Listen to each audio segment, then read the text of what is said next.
తెలంగాణ ప్రభుత్వ ప్రత్యేక ప్రతినిధిగా మల్లు రవి బాధ్యతలు చేపట్టిన అనంతరం మీడియాతో మాట్లాడుతున్నారు. లైవ్ ద్వారా చూద్దాం.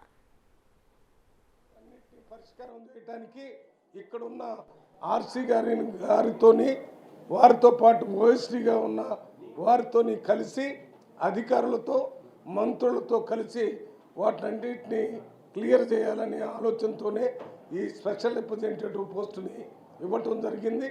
దాంట్లో నాకు మళ్ళీ రెండవసారి ఇచ్చారు. రాజశేఖర రెడ్డి గారు ముఖ్యమంత్రి అయిన తర్వాత 2004లో మొట్టమొదటి నాకు స్పెషల్ రిప్రజెంటేటివ్గా ఇవ్వటం జరిగింది. 4 సంవత్సరాలు అప్పుడు పనిచేసినప్పుడు అనేక ప్రాజెక్టులు అప్పుడు క్లియర్ చేసినటువంటి అనుభవం ఉంది. అంతేకాకుండా రాష్ట్ర ప్రభుత్వానికి కేంద్ర ప్రభుత్వంలో ఉన్నటువంటి వారితో మంచి సంబంధాలు పెట్టి నమ్మకంగా ఆ రోజు పనిచేసినందుకే ఈరోజు రేవంత్ రెడ్డి గారు నమ్మకానికి పనిచేసే విధానానికి గుర్తించి నన్ను ప్రత్యేక ప్రతినిధిగా చేశారని నేను భావిస్తూ వారికి ప్రత్యేకంగా ధన్యవాదాలు తెలియజేయటం జరిగింది. ఇప్పుడు కూడా మళ్ళీ ఒకసారి మీడియా ద్వారా తెలంగాణ ప్రజలందరి ముందు రేవంత్ రెడ్డి గారికి ప్రత్యేక ధన్యవాదాలు తెలియజేస్తున్నాను.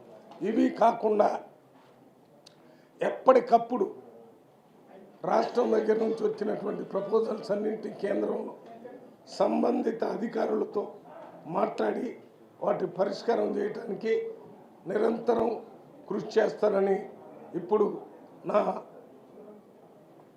ఛార్జ్ టేకింగ్ కార్యక్రమానికి వచ్చినటువంటి మా ఎమ్మెల్యేలు, మా జిల్లా కాంగ్రెస్ ప్రెసిడెంట్ ఎమ్మెల్యే అచ్చంపేట వారికి, అదే రకంగా వనపర్తి ఎమ్మెల్యే పెద్దలు మెగారెడ్డి గారికి, జడ్చల్ ఎమ్మెల్యే అనిరుద్ రెడ్డి గారికి, నాగర్ కర్నూలు ఎమ్మెల్సీ దామోదర్ రెడ్డి గారికి, పెద్దలు క్యాంపెయిన్ కమిటీ చైర్మన్ మాజీ పార్లమెంట్ సభ్యుడు సీనియర్ కాంగ్రెస్ నాయకుడు మధుయాష్ గారికి, అంతేకాకుండా ఈ కార్యక్రమం 28వ తారీఖున ఛార్జ్ తీసుకుంటారని చెప్పిన వెంటనే మా నాగర్ కర్నూలు డిస్టిక్ నుంచి, మహబూబ్నగర్ డిస్టిక్ నుంచి ఇంతకుముందు రాజకీయంగా నాకున్నటువంటి అనుబంధంతో స్వచ్ఛందంగా వచ్చిన ప్రతి కాంగ్రెస్ కార్యకర్తకి నా హృదయపూర్వక ధన్యవాదాలు తెలియజేస్తున్నాను.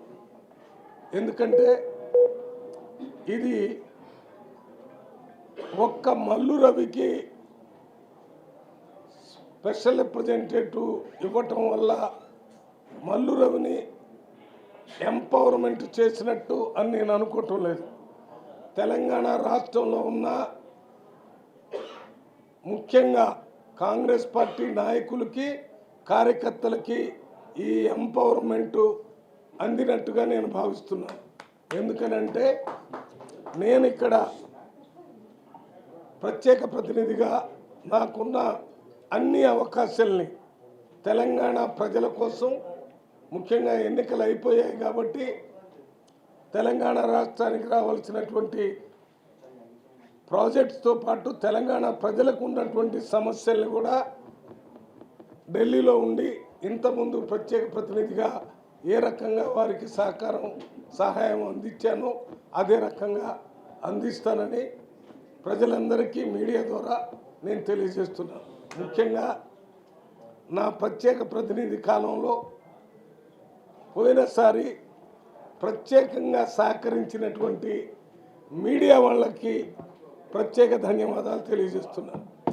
మీడియా వాళ్ళంటే రాష్ట్రంలో కానీ కేంద్రంలో కానీ, ముఖ్యంగా కేంద్ర ప్రభుత్వంలో ఏమి జరుగుతుంది, పరిపాలన ఎలా ఉంది, సమస్యలు ఏమున్నాయి, వాటన్నిటిని కూడా నిరంతరం రోజువారీ తెలుసుకొని ప్రజలకు తెలియజేసేటటువంటి వ్యవస్థ ఏదైనా ఉందంటే అది media, electronic media, print media.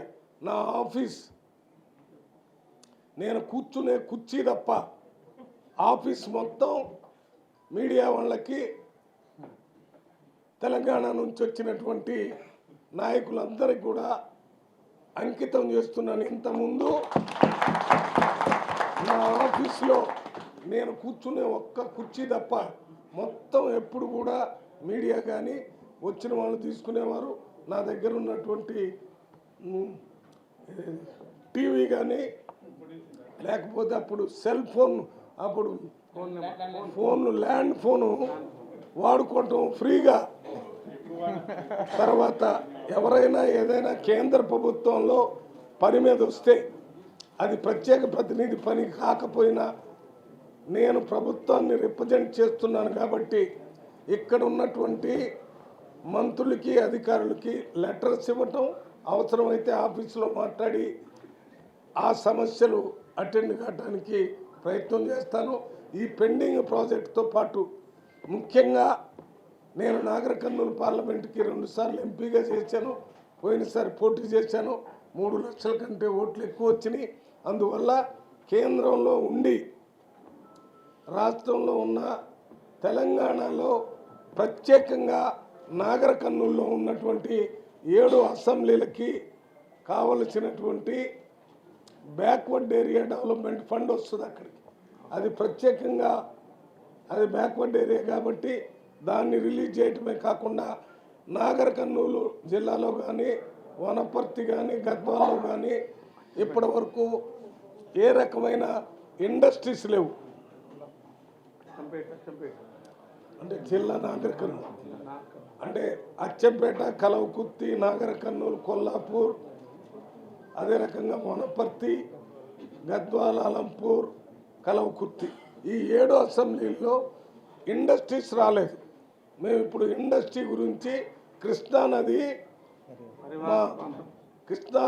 పరివాహక ప్రాంతం ఎక్కువ భాగం ఈ నాగర్ కర్నూలు వీటి ఇప్పుడు నేను చెప్పిన 7 అసెంబ్లీల్లోనే ఉన్నాయి, కొల్లాపూరు. అందువల్ల వాటర్ అవసరం ఏదైనా ఇండస్ట్రీస్ కావాలంటే.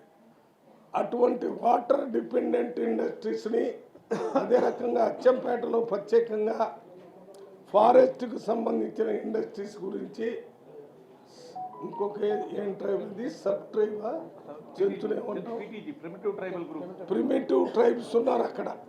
వాటికి సంబంధించిన ఇండస్ట్రీస్ని అదే రకంగా కలవకుర్తి కానీ, నాగర్ కర్నూలు కానీ, కొల్లాపూర్ కానీ, వనపర్తి కానీ, అలంపూర్, గద్వాల్లో ప్రత్యేక శ్రద్ధ తీసుకుని ఆ కార్యక్రమాలు చేయటం జరుగుతుంది.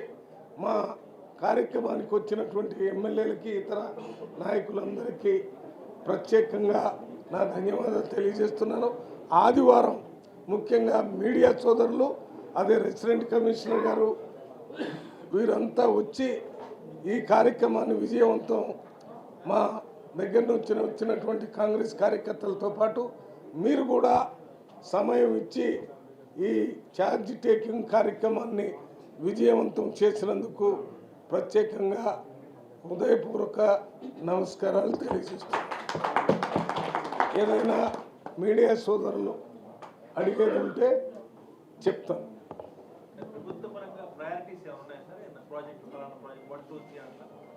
అంటే ఇవాళ మా రెసిడెంట్ కమిషనర్ గారితో 1 గంట సేపు ఇక్కడ ఉన్న పెండింగ్ ప్రాజెక్ట్స్ మీద మాట్లాడటం జరిగింది. ముఖ్యంగా మొట్టమొదటి డిఫెన్స్ మినిస్ట్రీకి సంబంధించిన కొన్ని ప్రాజెక్ట్స్ ఉన్నాయి సార్.